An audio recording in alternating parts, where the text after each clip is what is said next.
Hello Pisces, Sun, Moon, Rising, and Venus signs. Kamusta kayo? Sana po'y nasa mabuti kayong kalagayan.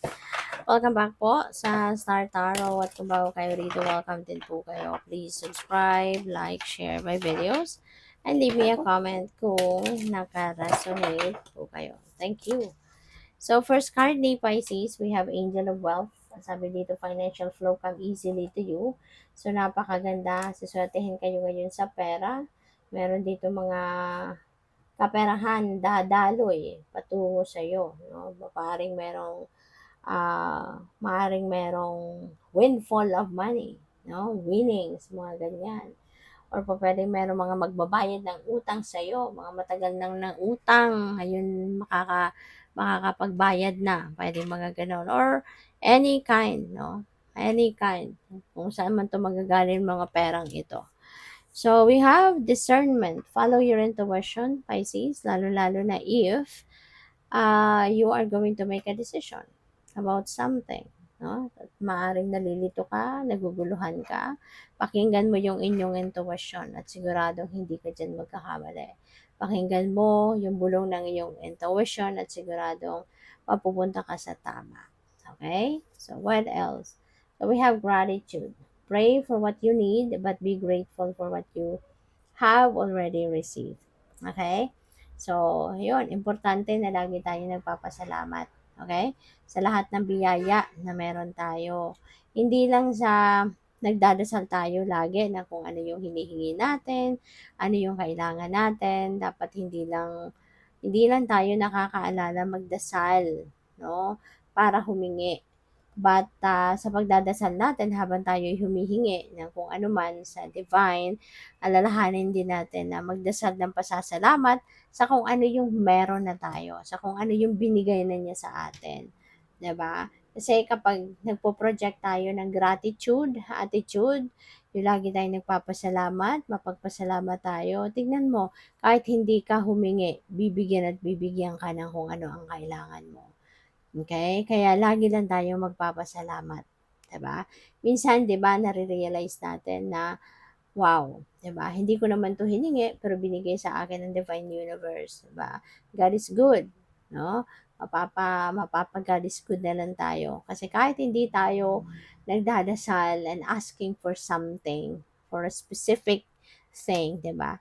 Tapos bigla na lang dadating, 'di ba? Bigla na lang magkakaroon tayo ng something na hindi naman natin hiningi pero makakapagpasaya sa atin ng bonggang-bongga. And it's because siguro nga lagi kang nagpapasalamat, lagi kang appreciative of all the blessings, no? Anumang klase, maliit man o malaki, 'di ba?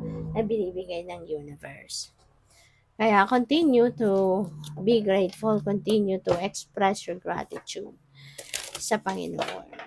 So, by the way, maraming salamat for subscribing. And if you haven't subscribed yet, subscribe na kayo. And also, maraming salamat din for not skipping the ads. Malaking bagay yan sa akin. And also, please click the join button sa baba ng video kung gusto niyo na mag-join sa membership. Okay? Salamat. So, we have memories. Cherish memories of loved ones. Ayan. So, siguro ang iba sa inyo nagsisenti, nagmumuni-muni, or maaaring malayo ka, no, sa mga mahal mo sa buhay, kaya po pwedeng naaalala mo sila, you are recalling um, yung mga masasayang araw ninyo na magkakasama pa kayo.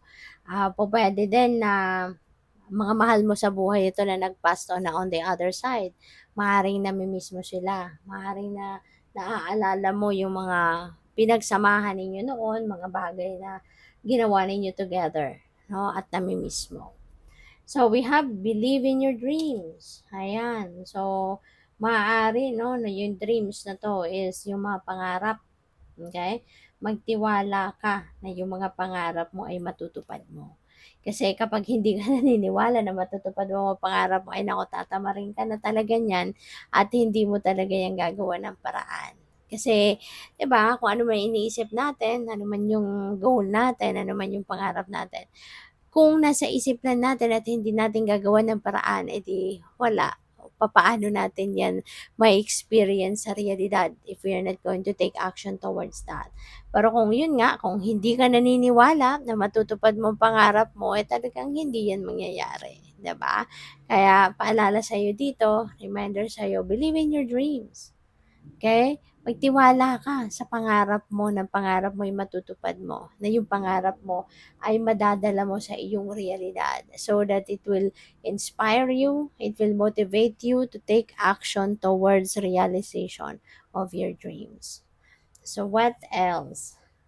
Follow your intuition. Okay? Sundin mo din kung ano yung bulong ng intuition mo. Kasi lalahanin ninyo na si intuition natin, divine guidance yan sa atin. Yan ang mga mensahe ng universe, gabay niya yan sa atin on how you're going to navigate your life, how you're going to navigate your current circumstances, 'di ba, sa buhay mo. Kaya mas 'yun ang dapat mong pakinggan, mas 'yun ang dapat mong sundin rather than makinig ka sa mga marites or makinig ka sa mga marisol, 'di ba? Kasi kung ano man sasabihin nila, that's nothing. They don't know you, 'di ba?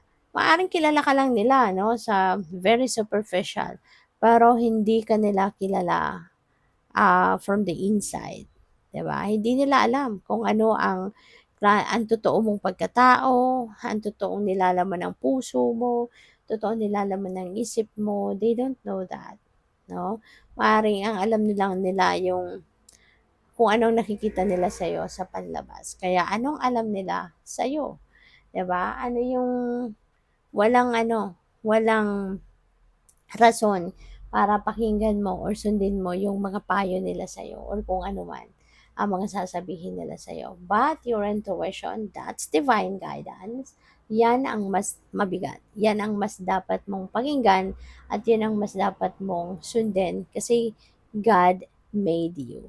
'Di ba? So, alam ni God kung sino ka, kung ano ka, ano magpapasaya sa'yo. 'Di ba? So, what else? We have competition, summon courage and self-confidence. Okay? Maging matatag ka, tibayan mo ang inyong loob, ano man ang competition, ano man ang contest, ano man rivalry na pinagdadaanan mo sa ngayon. Kapag matapang ka, kapag matatag ka, 'di ba? Kayang-kaya mong lusutan 'yan. Kayang-kaya mong malagpasan. So, take time for relaxation and adventure. Okay? Kasi we all deserve that. You deserve it. Okay? Deserve mo din naman na magpahinga.